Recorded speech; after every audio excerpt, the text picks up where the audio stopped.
Capítulo 3. A membrana neuronal no repouso. Considere o problema que seu sistema nervoso enfrenta quando você pisa em uma taxinha. Suas reações são automáticas. Você grita de dor enquanto levanta rapidamente o pé. Para que essa simples resposta ocorra, o rompimento da pele deve ser traduzido em sinais neuronais que viajam rápida e confiadamente pelos longos nervos sensoriais de sua perna. Na medula espinhal, esses sinais são transferidos aos interneurônios. Alguns desses neurônios se conectam com outras partes de seu encéfalo, as quais interpretam os sinais como dolorosos. Outros se conectam aos neurônios motores que controlam os músculos da perna que levantam seu pé.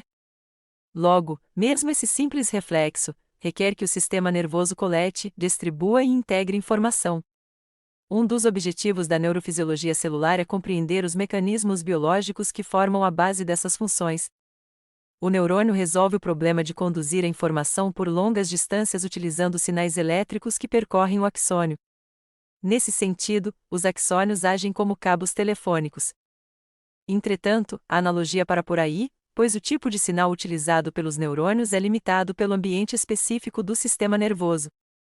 Em um cabo telefônico de cobre, a informação pode ser transmitida por longas distâncias a uma alta velocidade, pois o cabo telefônico é um excelente condutor de elétrons, é bem isolado e está suspenso no ar. Assim, os elétrons vão se mover dentro do cabo, em vez de se dissiparem. Em contrapartida, a carga elétrica no citosol do axônio é transportada por átomos eletricamente carregados, em vez de elétrons livres. Isso torna o citosol muito menos condutivo do que um cabo de cobre. Além disso, o axônio não é bem isolado e é banhado em um líquido extracelular salino, o que conduz eletricidade. Portanto, a corrente elétrica fluindo pelo axônio não vai muito longe, pois vazará da mesma forma que a água fluindo por uma mangueira perfurada. Felizmente, a membrana do axônio possui propriedades que lhe permitem conduzir um tipo de sinal especial que supera essas limitações biológicas, o impulso nervoso ou potencial de ação. Como veremos a seguir, o termo potencial refere-se à separação da carga elétrica através da membrana. Ao contrário dos sinais elétricos conduzidos passivamente, os potenciais de ação não diminuem com a distância, pois são sinais de tamanho e duração fixos. A informação está codificada na frequência dos potenciais de ação dos neurônios, bem como na distribuição e no número de neurônios disparando os potenciais de ação em um A informação está codificada na frequência dos potenciais de ação dos neurônios, bem como na distribuição e no número de neurônios disparando os potenciais de ação em um dado nervo. Esse tipo de código é semelhante ao do código Morse que era enviado antigamente por telégrafo. A informação está codificada pelo padrão dos impulsos elétricos. Células capazes de gerar e conduzir potenciais de ação, que incluem tanto células nervosas como musculares, são conhecidas por possuírem uma membrana excitável. A ação nos potenciais de ação ocorre na membrana celular. Quando uma célula com membrana excitável não está gerando impulsos, diz-se que ela está em repouso. No neurônio em repouso, o citosol em contato com a superfície interna da membrana possui carga elétrica negativa em relação ao exterior. Essa diferença de carga elétrica através da membrana é chamada de potencial de repouso da membrana. O potencial de ação é simplesmente uma breve inversão dessa condição e, por um instante de aproximadamente 1 milésimo de segundo, o interior da membrana torna-se positivamente carregado em relação ao exterior. Portanto, para compreender como os neurônios se comunicam entre si, devemos entender como a membrana neuronal em repouso separa as cargas elétricas, como elas são rapidamente redistribuídas de lado a lado durante o potencial de ação e como o impulso pode se propagar de forma confiável ao longo do axônio. Neste capítulo, começaremos nossa exploração sobre a sinalização neuronal enfrentando a primeira questão: como o potencial de membrana surge? A compreensão do potencial de repouso é muito importante, uma vez que ele é o fundamento para compreendermos a fisiologia neuronal do estado de repouso, e o conhecimento da fisiologia neuronal é central para compreendermos as capacidades e limitações da função encefálica. A escolha dos componentes químicos. Começaremos a discussão sobre o potencial de repouso da membrana introduzindo seus 3 principais componentes: os fluidos salinos nos 2 lados da membrana, a membrana em si e as proteínas que estão inseridas nela. Cada um desses componentes possui certas propriedades que contribuem para o estabelecimento do potencial de repouso. O citosol e o líquido extracelular. A água é o principal componente de ambos os líquidos que interagem com a membrana. O de dentro, o líquido intracelular, ou citosol, e o de fora, o que banha o neurônio, o líquido extracelular.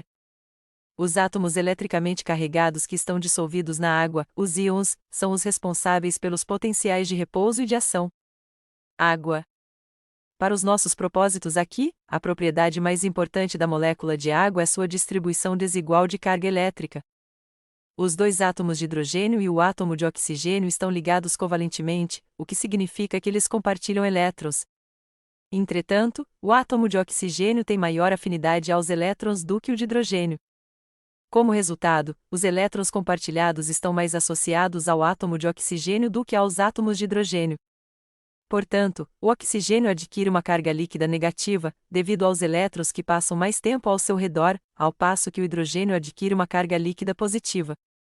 Assim, a H2 é considerada uma molécula polar, mantida coesa por ligações covalentes polares. Essa polaridade elétrica faz da água um solvente eficiente de outras moléculas polares ou carregadas, e isto é, outras moléculas polares tendem a se dissolver em água. Íons. Átomos ou moléculas que possuem carga elétrica líquida são conhecidos como íons.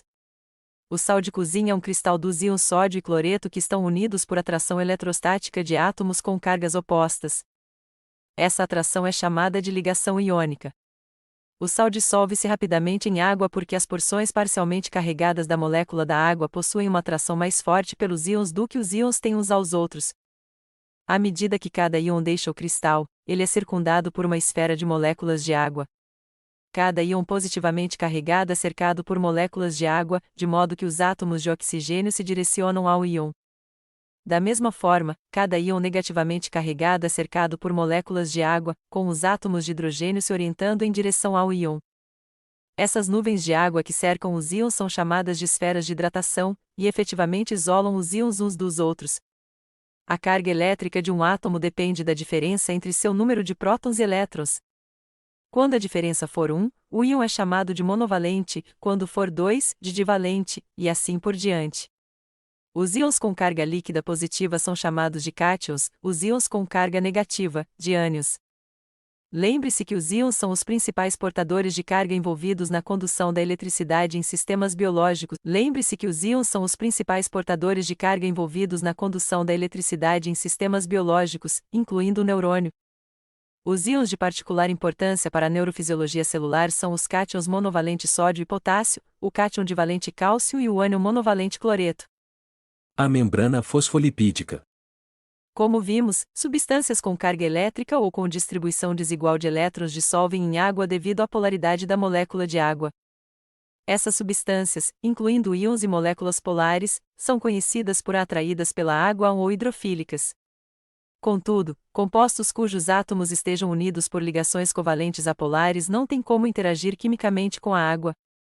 Uma ligação covalente apolar ocorre quando os elétrons compartilhados estão uniformemente distribuídos na molécula, de modo que nenhuma porção adquire uma carga elétrica líquida. Esses compostos não dissolvem em água e são considerados aversivos à água ou hidrofóbicos. Um exemplo familiar de uma substância hidrofóbica é o óleo de oliva, e, como você sabe, óleo e água não se misturam. Outro exemplo refere-se aos lipídios, uma classe de moléculas biológicas não solúveis em água e importantes para a estrutura das membranas celulares. Os lipídios da membrana neuronal contribuem para os potenciais de repouso e ação por formarem uma barreira aos íons solúveis em água e à própria água. Os principais blocos químicos formadores da membrana celular são os fosfolipídios. Assim como outros lipídios, os fosfolipídios possuem longas cadeias apolares de átomos de carbono ligados a átomos de hidrogênio. No entanto, um fosfolipídio também possui um grupo polar fosfato ligado a uma das extremidades da molécula. Assim, os fosfolipídios possuem uma cabeça apolar contendo fosfato, que é hidrofílica, e uma cauda apolar contendo hidrocarboneto, que é hidrofóbica. A membrana neuronal consiste em uma região com espessura igual a 2 moléculas de fosfolipídios. Uma seção transversal da membrana revela que as cabeças hidrofílicas estão em contato com os ambientes aquosos externo e interno, e que as caudas hidrofóbicas estão em contato umas com as outras. Esse arranjo estável é chamado de bicamada fosfolipídica e isola efetivamente o citosol do neurônio do líquido extracelular. Proteína. O tipo e a distribuição das moléculas proteicas distinguem os neurônios de outros tipos celulares. As enzimas, que catalisam as reações químicas no neurônio, o citoesqueleto, que dá ao neurônio sua forma especial, e os receptores, que são sensíveis aos neurotransmissores, são todos feitos de moléculas proteicas. Os potenciais de repouso e de ação são dependentes de proteínas especiais que atravessam a bicamada lipídica. Essas proteínas definem passagens para os íons através da membrana neuronal. Estrutura proteica. Para desempenhar suas inúmeras funções no neurônio, as diferentes proteínas variam enormemente em forma, tamanho e característica química. Para compreender essa diversidade, revisaremos brevemente a estrutura das proteínas. Como mencionamos no capítulo 2, as proteínas são moléculas formadas a partir de inúmeras combinações dos 20 diferentes aminoácidos. Todos os aminoácidos possuem um átomo de carbono central, o carbono alfa, que está covalentemente ligado a 4 grupamentos químicos. Um átomo de hidrogênio, um grupamento amino, um grupamento carboxila e um grupamento variável, chamado de grupamento R. As diferenças entre os aminoácidos resultam das diferenças no tamanho e na natureza desses grupamentos R. As propriedades do grupamento R determinam as relações químicas nas quais cada aminoácido pode participar. As proteínas são sintetizadas nos ribossomos presentes no corpo celular do neurônio. Nesse processo, os aminoácidos unem-se em cadeias mediante ligações peptídicas, que unem o grupamento amino de um aminoácido ao grupamento carboxila do próximo na cadeia. As proteínas formadas de uma única cadeia de aminoácidos são também chamadas de polipeptídeos. A estrutura primária é como uma cadeia na qual os aminoácidos são unidos por ligações peptídicas. À medida que uma molécula de proteína vai sendo sintetizada, entretanto, a cadeia polipeptídica pode se enrolar em uma configuração de forma espiral, chamada de alfa-hélice. A alfa-hélice é um exemplo do que se chama estrutura secundária de uma molécula de proteína. As interações entre os grupamentos R podem fazer a molécula mudar sua conformação tridimensional ainda mais. Dessa maneira, as proteínas podem dobrar-se, enrolar-se e assumir uma forma tridimensional. Essa forma é chamada de estrutura terciária. Por fim, diferentes cadeias polipeptídicas podem se unir umas às outras, formando uma molécula ainda maior, que exibe uma estrutura quaternária. Cada um dos diferentes polipeptídeos que contribuem para uma proteína com estrutura quaternária é chamado de subunidade. Canais proteicos. A superfície exposta de uma proteína pode ser quimicamente heterogênea.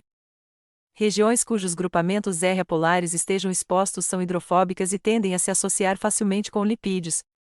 Regiões cujos grupamentos polares expostos sejam hidrofílicos tendem a regiões cujos grupamentos R apolares estejam expostos são hidrofóbicas e tendem a se associar facilmente com lipídios. Regiões cujos grupamentos polares expostos sejam hidrofílicos tendem a evitar ambientes lipídicos. Desse modo, não é difícil imaginar classes de proteínas de formato cilíndrico com grupamentos polares expostos nas duas extremidades, porém contendo apenas grupamentos hidrofóbicos na região intermediária. Esse tipo de proteína poderia estar suspenso em uma bicamada fosfolipídica, com sua porção hidrofóbica no interior da membrana e suas extremidades hidrofílicas expostas aos ambientes aquosos em ambos os lados. Os canais iônicos são formados justamente por esse tipo de molécula proteica que atravessa a membrana. Em geral, um canal funcional que atravessa a membrana requer que 4 a 6 moléculas proteicas similares se juntem, formando um poro entre elas. A composição das subunidades varia de um tipo de canal para outro, e é isso que especifica suas diferentes propriedades. Uma propriedade importante da maioria dos canais iônicos, especificada pelo diâmetro do poro e pela natureza dos grupamentos R que o revestem, é a seletividade iônica. Os canais de potássio são seletivamente permeáveis ao potássio. Da mesma forma, os canais de sódio são permeáveis quase que exclusivamente ao sódio, canais de cálcio ao cálcio, e assim por diante. Outra importante propriedade de muitos canais é a existência de aportões. Canais com essa propriedade podem ser abertos e fechados por alterações no microambiente local da membrana. Aprenderemos muito mais a respeito de canais iônicos à medida que avançarmos neste livro. A compreensão dos canais iônicos na membrana neuronal é crucial para a compreensão da neurofisiologia celular. Bombas iônicas. Além daquelas que formam canais, outras proteínas transmembrana organizam-se para formar bombas iônicas. Lembre-se que o trifosfato de adenosina, ATP, é a moeda energética das células. Bombas iônicas são enzimas que usam a energia liberada pela quebra do ATP para transportar certos íons através da membrana. Veremos que essas bombas desempenham uma função crítica na sinalização neuronal ao transportarem sódio e cálcio de dentro para fora do neurônio. O movimento de íons. Difusão. Íons e moléculas dissolvidos na água estão em constante movimento. Esse movimento aleatório e dependente da temperatura tende a distribuir os íons igualmente através da solução. Desse modo, há um movimento direcionado de íons de regiões de alta concentração para regiões de baixa concentração, e esse movimento é chamado de difusão. Como exemplo, considere quando se adiciona uma colher de leite a uma xícara de chá quente. O leite tende a se espalhar uniformemente pelo chá. Se a energia térmica da solução é reduzida, como em um chá gelado, a difusão das moléculas do leite levará notavelmente mais tempo.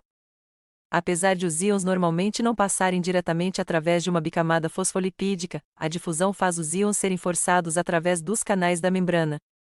Por exemplo, se sódio com cloreto é dissolvido no líquido de um dos lados de uma membrana permeável, os íons sódio e cloreto cruzarão até que estejam uniformemente distribuídos em ambos os lados.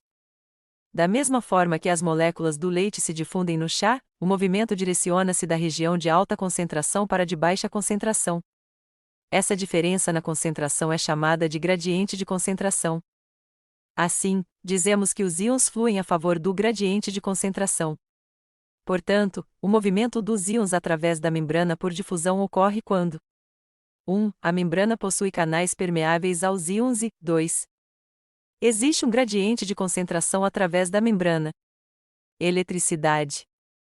Além da difusão a favor do gradiente de concentração, outra maneira de induzir o movimento direcionado de íons em uma solução é utilizando um campo elétrico, uma vez que íons são partículas carregadas eletricamente. Considere quando cabos de dois terminais de uma bateria são colocados em uma solução contendo sódio com cloreto dissolvido. Lembre-se: cargas opostas se atraem e cargas iguais se repelem. Consequentemente, haverá um movimento direcionado de sódio para o terminal negativo e de cloreto para o terminal positivo. O movimento de carga elétrica é chamado de corrente elétrica, sendo representado pelo símbolo I medido em unidades chamadas amperes.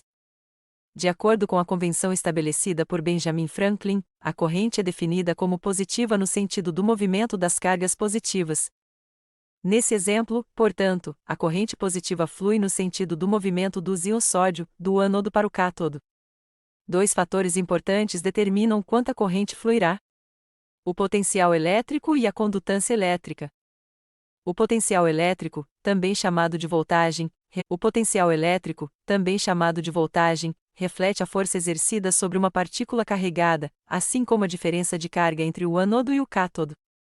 Quanto maior for essa diferença, mais corrente fluirá. A voltagem é representada pelo símbolo V e é medida em unidades chamadas de volts. Como exemplo, a diferença de potencial elétrico entre os terminais de uma bateria de carro é de 12 volts, isto é, o potencial elétrico em um terminal é 12 volts mais positivo do que no outro. A condutância elétrica é a habilidade relativa de uma carga elétrica de migrar de um ponto para outro. É representada pelo símbolo G e medida em Siemens. A condutância depende do número de partículas disponíveis para carregar a carga elétrica e da facilidade com que essas partículas possam viajar pelo espaço. Um termo que expressa a mesma propriedade, mas de uma outra forma, é resistência elétrica, que é a dificuldade relativa de uma carga elétrica de migrar. É representada pelo símbolo R e medida em unidades chamadas de ohms. A resistência é simplesmente o inverso da condutância. Existe uma relação simples entre o potencial, a condutância e a quantidade de corrente que passará. Essa relação, chamada de lei de Ohm, pode ser escrita como: quantidade de corrente é igual a potencial e condutância. A corrente é o produto da condutância com a diferença de potencial. Observe que, se a condutância for zero, nenhuma corrente passará, mesmo que a diferença de potencial seja muito alta.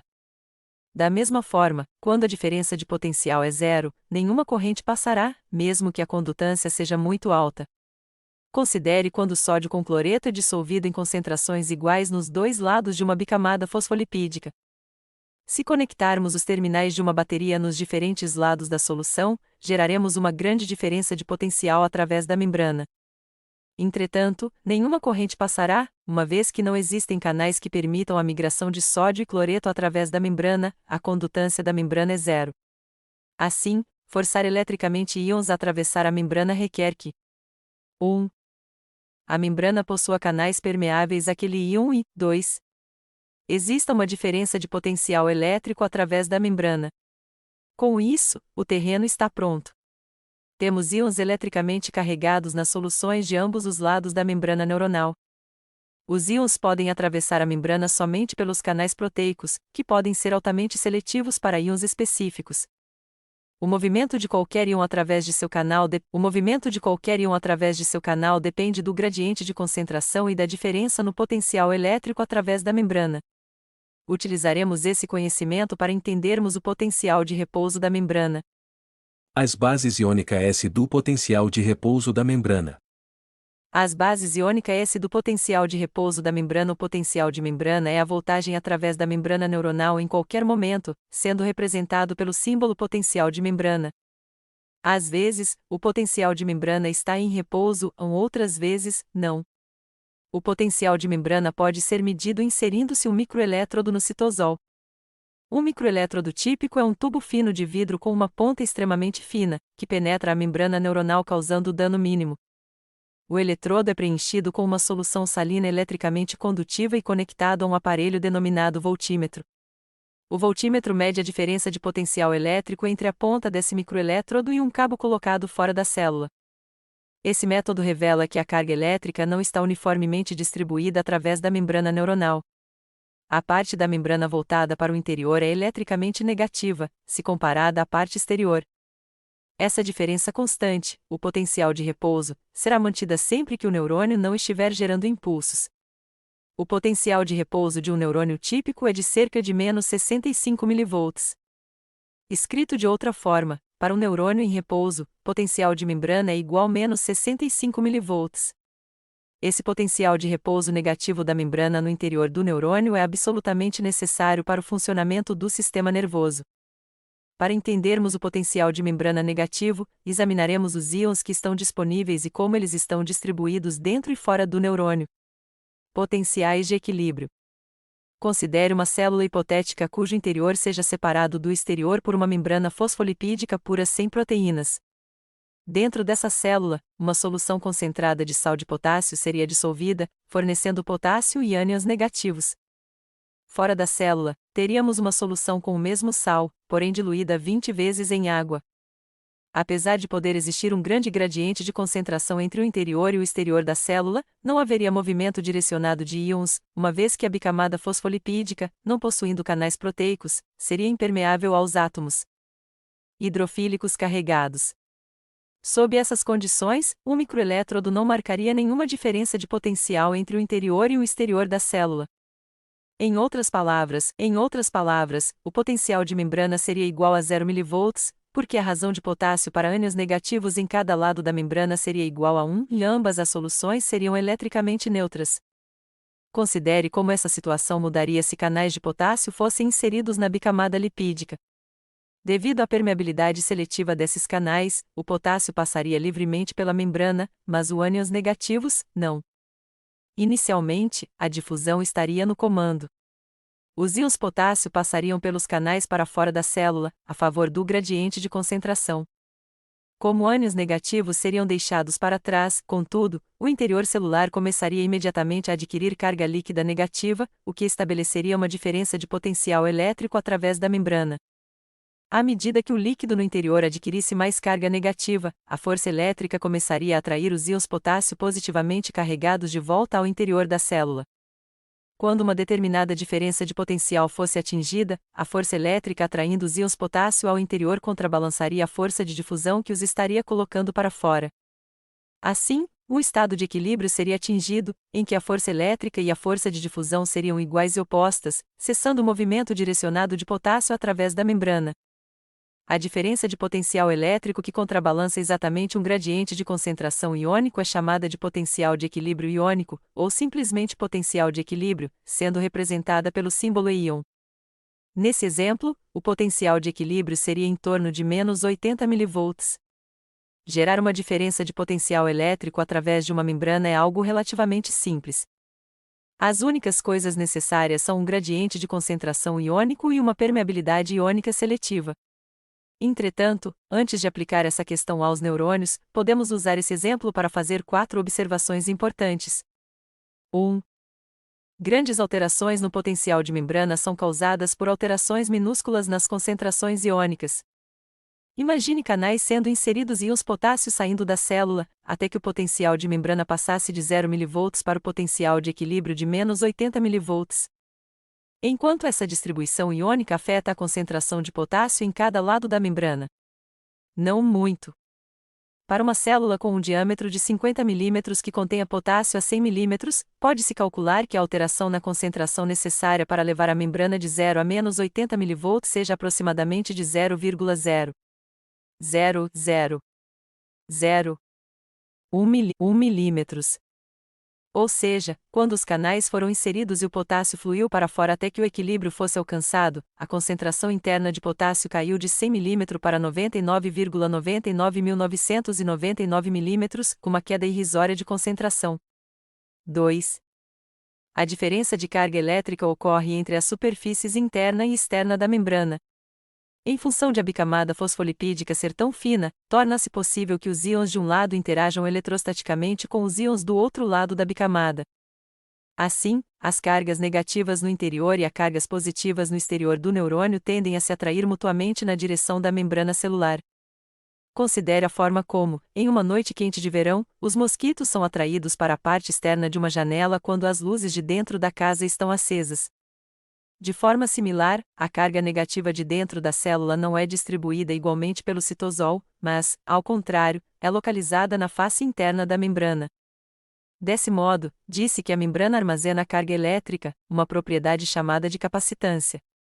3. Os íons são impelidos através da membrana em uma velocidade proporcional à diferença entre o potencial de membrana e o potencial de equilíbrio. Quando os canais são inseridos, há um movimento direcionado de potássio apenas enquanto o potencial elétrico da membrana que difere do potencial de equilíbrio.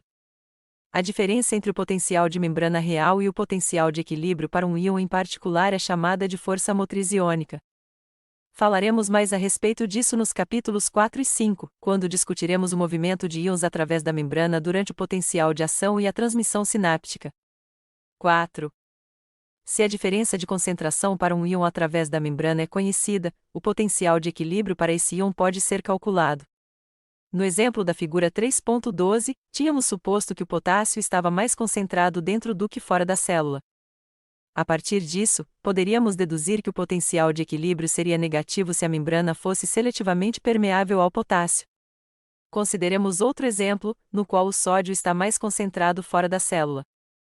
Se a membrana contivesse canais de sódio, o sódio fluiria a favor do gradiente de concentração para dentro da célula. A entrada de íons carregados positivamente faria o citosol junto à face interna da membrana adquirir uma carga líquida positiva. O interior celular carregado positivamente passaria a repelir os íons sódio, impulsionando-os a sair através dos canais. Em uma determinada diferença de potencial, a força elétrica repelindo os íons sódio contrabalançaria a força de difusão que os estaria conduzindo para dentro. Nesse exemplo, o potencial de membrana no equilíbrio seria positivo no interior da célula. Caso saibamos a diferença entre as concentrações iônicas nos dois lados da membrana, podemos descobrir o potencial de equilíbrio para qualquer íon. Tente você mesmo. Presuma que o cálcio esteja mais concentrado fora da célula e que a membrana seja seletivamente permeável a ele. Veja se você consegue descobrir se o interior celular seria positivo ou negativo no equilíbrio.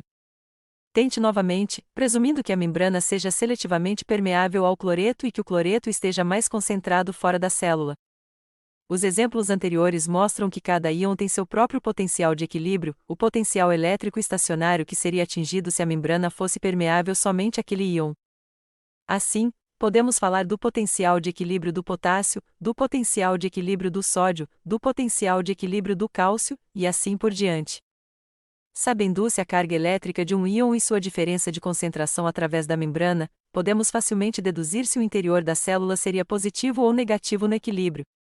De fato, o valor exato de um potencial de equilíbrio em milivolts pode ser calculado aplicando-se uma equação derivada dos princípios da físico-química, a equação de Nernst, que leva em consideração a carga do íon, a temperatura e a razão das concentrações externa e interna do íon. Aplicando-se a equação de Nernst, podemos calcular o valor do potencial de equilíbrio para qualquer íon. Por exemplo, se o potássio estiver 20 vezes mais concentrado no interior de uma célula, a equação de Nernst mostrará que o potencial de equilíbrio do potássio é igual a menos 80 mV. Distribuição de íons através da membrana. Já deve estar claro que o potencial de membrana do neurônio depende das concentrações iônicas nos dois lados da membrana. O mais importante é que o potássio esteja mais concentrado no meio intracelular e que o sódio e o cálcio estejam mais concentrados no meio extracelular. Como surgem esses gradientes de concentração? Os gradientes de concentração iônica são estabelecidos pela ação de bombas iônicas na membrana neuronal. Duas bombas iônicas são particularmente importantes em neurofisiologia celular, a bomba de sódio e potássio e a bomba de cálcio. A bomba de sódio e potássio é uma enzima que hidrolisa ATP na presença de sódio intracelular. A energia química liberada por essa reação impele a bomba, que troca sódio intracelular por potássio extracelular. A ação dessa bomba garante que o potássio esteja mais concentrado dentro do neurônio e que o sódio esteja mais concentrado fora. Observe que a bomba empurra esses íons através da membrana contra seus respectivos gradientes de concentração. Esse trabalho exige o gasto de energia metabólica. De fato, estima-se que a bomba de sódio e potássio gaste até 70% da quantidade total de ATP utilizada pelo encéfalo. A bomba de cálcio é também uma enzima que transporta ativamente cálcio para fora do citosol através da membrana celular. Outros mecanismos diminuem a quantidade de cálcio intracelular para níveis muito baixos. Esses mecanismos incluem proteínas ligantes de cálcio e organelas, como a mitocôndria e alguns tipos de retículo endoplasmático que sequestram os íons de cálcio do citosol.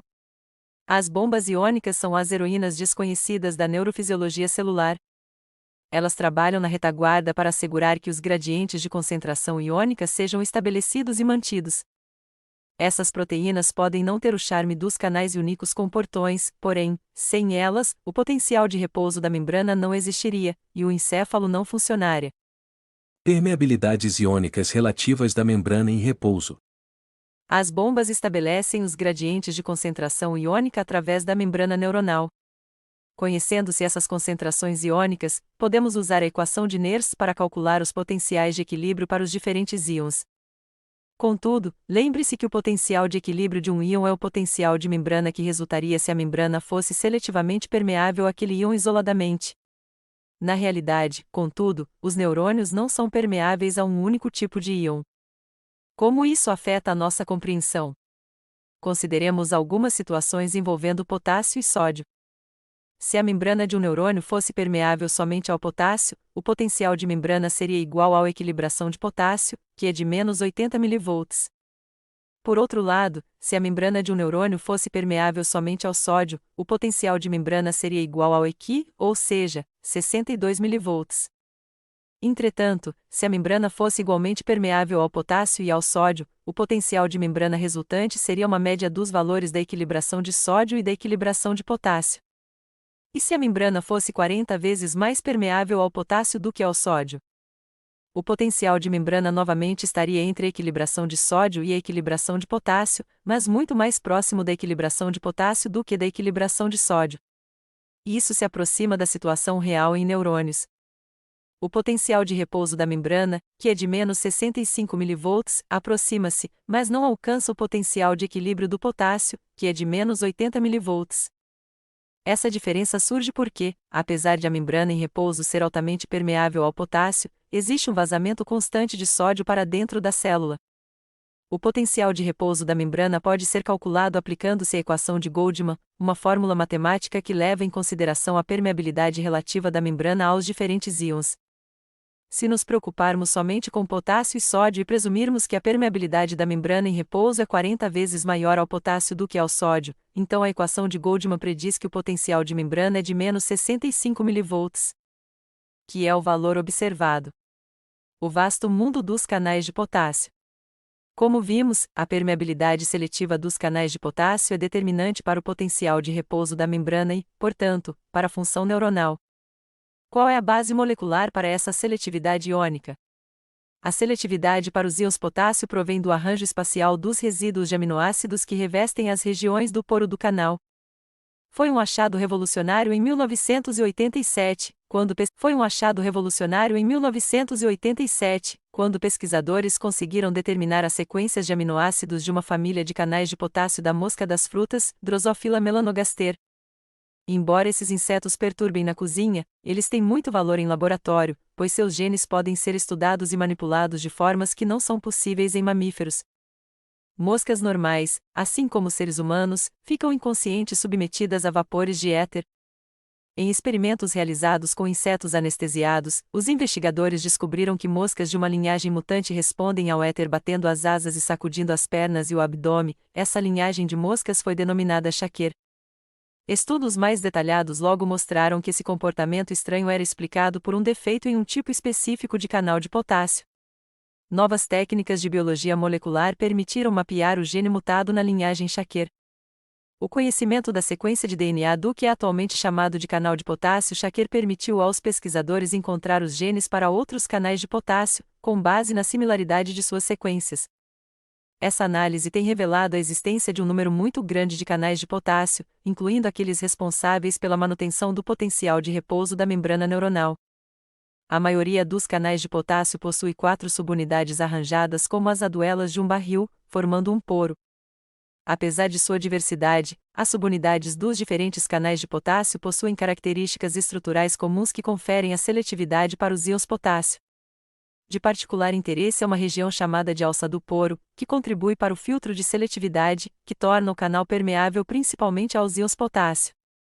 Juntamente com as moscas, o escorpião fatal também fez uma importante contribuição para a descoberta da alça de poro como filtro de seletividade. Em 1988, o biólogo Chris Miller e seu aluno, Roderick McKinnon, observaram que a toxina do escorpião bloqueia os canais de potássio ao se ligar intimamente ao poro do canal. Eles usaram a toxina para identificar a sequência precisa de aminoácidos que forma a parede interior e o filtro de seletividade do canal. McKinnon solucionou a questão sobre a estrutura atômica tridimensional do canal de potássio. Esse feito finalmente revelou as bases físicas da seletividade de íons, fazendo McKinnon ganhar o Prêmio Nobel de Química em 2003. Hoje está claro que as mutações envolvendo um único aminoácido dessa região podem interromper a função neuronal severamente. Um exemplo disso é visto em uma cepa de camundongos, chamada de Weaver. Esses animais têm dificuldade de manter a postura e de se movimentar normalmente. O defeito foi localizado. A mutação de um único aminoácido na alça do poro de um canal de potássio encontrado em neurônios específicos do cerebelo, uma região do encéfalo importante para a coordenação motora. Como consequência dessa mutação, tanto os íons sódio como os de potássio podem passar pelo canal. A permeabilidade aumentada ao sódio faz o potencial de membrana dos neurônios ficar menos negativo, o que acaba com a função neuronal. Nos últimos anos, tornou-se óbvio que muitas doenças neurológicas hereditárias em seres humanos, como algumas formas de epilepsia, podem ser explicadas por mutações de canais de potássio específicos. Uma vez que a membrana neuronal em repouso é largamente permeável ao potássio, o potencial de membrana é próximo da equilibração de potássio. Outra consequência da alta permeabilidade ao potássio é que o potencial de membrana é particularmente sensível a alterações na concentração extracelular de potássio. Uma alteração de 10 vezes na concentração extracelular de potássio, e, de 5 a 50 mm, levaria o potencial de membrana de menos 65 a menos 17 mV. Uma alteração no potencial de membrana do valor de repouso normal para um valor menos negativo é chamada de despolarização da membrana. Portanto, um aumento na concentração extracelular de potássio despolariza os neurônios. A sensibilidade do potencial de membrana promoveu a evolução de mecanismos que regulassem firmemente as concentrações extracelulares de potássio no encéfalo. Um desses mecanismos é a barreira hematoencefálica, uma especialização das paredes dos capilares no encéfalo que limita o movimento de potássio para dentro do líquido extracelular do encéfalo. A glia, particularmente, os astrócitos, também possui mecanismos eficientes para captar potássio extracelular sempre que a concentração sobe, como normalmente acontece durante períodos de atividade neuronal. Lembre-se que os astrócitos preenchem a maior parte do espaço entre os neurônios no encéfalo. Os astrócitos possuem bombas de potássio em suas membranas que concentram potássio no citosol, além de possuírem canais de potássio. Quando a concentração extracelular de potássio aumenta, os íons potássio entram no astrócito pelos canais de potássio, despolarizando a membrana do astrócito. A entrada dos íons potássio aumenta a concentração intracelular de potássio. Esses íons são dissipados por uma ampla área da extensa rede de processos astrocíticos. Esse mecanismo de regulação da concentração de potássio extracelular pelos astrócitos é chamado de tamponamento espacial do potássio. É importante reconhecer, entretanto, que nem todas as células excitáveis são protegidas dos aumentos na concentração de potássio. As células musculares, por exemplo, não possuem uma barreira hematoencefálica ou mecanismos gliais de tamponamento. Consequentemente, embora o encéfalo seja relativamente protegido, elevações na concentração de potássio sanguínea podem ter sérias consequências para a fisiologia do corpo. Considerações finais. Acabamos de explorar o potencial de repouso da membrana. A atividade da bomba de sódio e potássio produz e mantém um elevado gradiente de concentração de potássio através da membrana. A membrana neuronal em repouso é altamente permeável ao potássio, devido à existência dos canais de potássio. O movimento do íon potássio através da membrana a favor do gradiente de concentração deixa o interior do neurônio carregado negativamente. A diferença de potencial elétrico através da membrana pode ser concebida como uma bateria cuja carga é mantida pelo trabalho de bombas iônicas. No próximo capítulo, veremos como essa bateria movimenta nosso encéfalo,